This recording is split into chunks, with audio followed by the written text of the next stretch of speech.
All right, let's jump into a deep dive on something kind of unexpected. Yeah. We're going to be looking at this article called Why God Said No to Indiscriminate Sex. Yeah. It's by Femi Abiyoye. I know that title. Yeah. It's a little bit provocative, right? I Yeah. want to be super clear right up front. We're not here to endorse any specific belief system about this. Right. This is really more about just taking a look at one particular perspective. Yeah, exploring the logic of this one perspective on a very complex topic. Exactly. Yeah.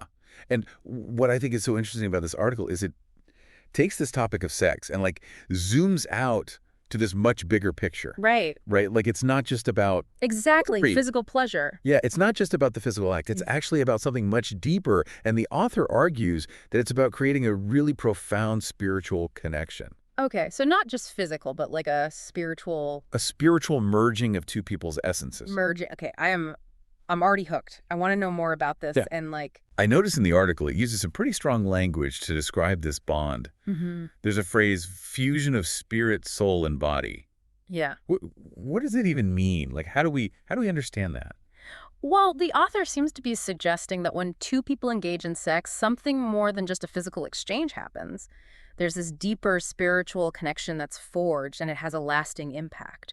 Think of it like those ancient blood covenants, where people would literally mingle their blood to symbolize an unbreakable bond. Well, hold on.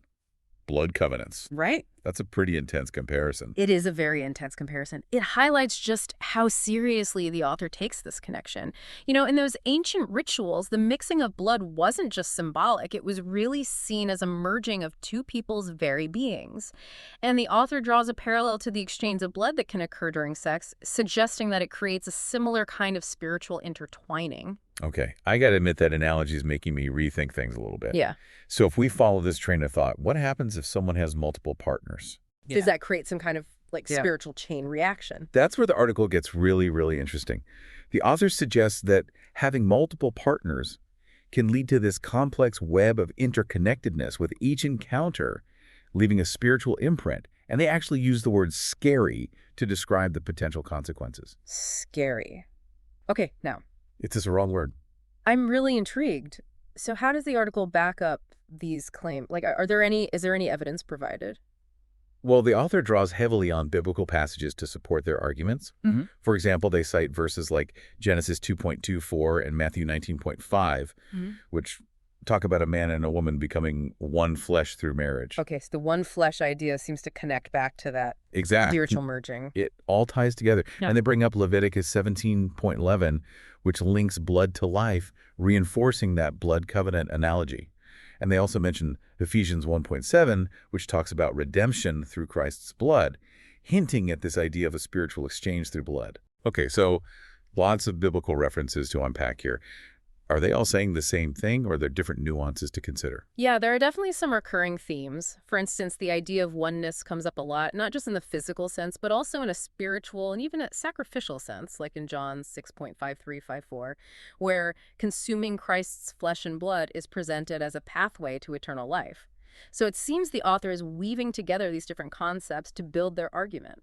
Okay, I'm starting to see how the author is connecting the dots here. Yeah. But how does all this apply to our lives today? Like, what does it mean for our relationships and choices? That's what we'll be exploring next. But before we jump into that, there's one more passage the author uses to really drive their point home, 1 Corinthians 6.16-20. Okay, let's hear it. What does that one say? This passage talks about the body as a temple of the Holy Spirit, urging believers to honor God with their bodies. It also reinforces that idea that through sexual union, two people become one flesh, and cautions against joining oneself to a prostitute for this very reason. So the author uses this passage to really emphasize the weightiness of sexual intimacy. Interesting. So we're starting to see a pretty clear message emerging from this perspective. Sex is not just a physical act. It's this powerful force with deep spiritual implications. And the choices we make in this realm can have lasting consequences. Exactly. Right. And that's what makes this perspective so thought-provoking. It challenges us to move beyond just seeing sex as purely physical and consider its impact on our spiritual lives. Right, so we've laid the groundwork, we've explored the biblical references and the core argument of this article. Now, I'm curious to hear your take on the bigger picture. What does all of this mean for us in practical terms? How does this perspective impact our understanding of relationships, commitment, and personal choices. Well, that's where things get really interesting, and that's what we'll delve into next. Okay, so we've kind of established that this perspective sees sex as this thing that creates a really deep spiritual bond, this like Right. merging of sorts. Yeah. But how does that actually play out in our lives? Yeah. Like, does it mean that every relationship that we have Uh-huh. leaves some kind of lasting imprint on us? That's one of the really thought-provoking questions this article raises. It suggests that those casual encounters might carry more weight than we typically think. If we're truly intertwining on a spiritual level with each partner, it's not something we can just easily shake off. Well, that makes you think twice about those, like, no strings attached Yes. kind of situations, huh? It really challenges that whole mindset. The author even uses the word scary to describe the potential consequences of multiple partners, suggesting it creates this tangled web of spiritual connections. Scary is a pretty strong word. It is. If we take this seriously, Yeah. it seems like it could lead to a lot of anxiety about our past relationships Right. and how they might be affecting us now. It raises all these questions about the kind of spiritual baggage we might be carrying from previous encounters. Oh, wow. If each connection leaves an imprint, even on a subconscious level, how does that shape our present relationships? Can we ever truly be free from those past bonds? I'm starting to see why the article advocates for sex within the confines of marriage. Uh-huh. It seems like this perspective views that committed union as the like safest, Right. most spiritually aligned context for this kind of merging to happen. Exactly. The article uses biblical passages to support that view, suggesting that marriage is the space where this spiritual bond is meant to be formed. But what about people who don't subscribe to that belief system? Or people who are like, exploring their sexuality, maybe haven't found the one yet? Yeah. Does this perspective offer any guidance for them? That's where I think we need to go beyond just simply repeating the article's conclusions and think about the principles that are at play here. Regardless of your beliefs, this perspective invites you to consider the weight of your choices. If sex creates a deep spiritual connection, it suggests that we should approach it with more intention and discernment. So instead of just focusing on the physical aspect, we should be thinking about the potential spiritual and emotional consequences as well. Precisely. It encourages us to be more mindful of who we choose to share that level of intimacy, with recognizing that it's not just a fleeting physical experience. Okay. I could see how that would lead to a greater sense of responsibility in our relationships. Yeah. But it also seems like it could add a lot of pressure. It's true. This perspective definitely elevates the stakes when it comes to sex and relationships. It challenges us to move beyond a purely casual approach and consider the long-term implications of our choices. I imagine this could be especially challenging in a culture that often encourages like casual hookups Oh. and sees sex as something very separate from spirituality or commitment. Absolutely. This perspective goes against the grain of a lot of modern thinking, but that's what makes it so interesting to explore. It forces us to confront our assumptions and consider alternative viewpoints. So if we're accepting this idea of a deep spiritual connection being formed through sex, Yeah. what does that mean for things like heartbreak Yeah. and like moving on from past relationships? That's a really important question. The article doesn't delve into that specifically, but it does imply that these bonds, once formed, have a lasting impact. So how do we navigate separation and healing if we're carrying pieces of those past connections with us? Yeah, it's a lot to unpack. Yeah. I'm already feeling like I need a therapy session just thinking about all the potential baggage. Well, that's the thing about exploring these complex ideas. It can get pretty intense, but I think it's ultimately a good thing. It forces us to acknowledge the depth and power of human connection, even if it means confronting some uncomfortable truths. So we've talked about the individual impact, but how might this perspective influence our understanding of commitment and the nature of relationships in general? That's a great question. And I think it leads us to one of the most profound implications of this perspective. Okay, I'm still processing all this.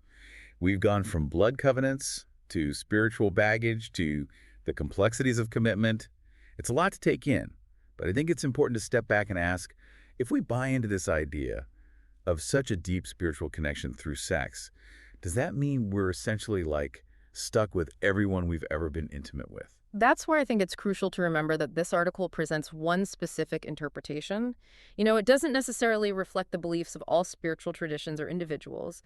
What's valuable here is the invitation to think more critically about the meaning and potential impact of our choices. So maybe it's less about being stuck and more about recognizing the weight of those connections, even if they're in the past. This perspective encourages us to approach sex and relationships with a greater sense of awareness and responsibility, recognizing that our choices have ripple effects, potentially even on a spiritual level. Yeah, it definitely makes you think twice about those casual hookups. Right. Right. So suddenly it's not just a fleeting physical experience, but a decision with potential long-term implications. Exactly.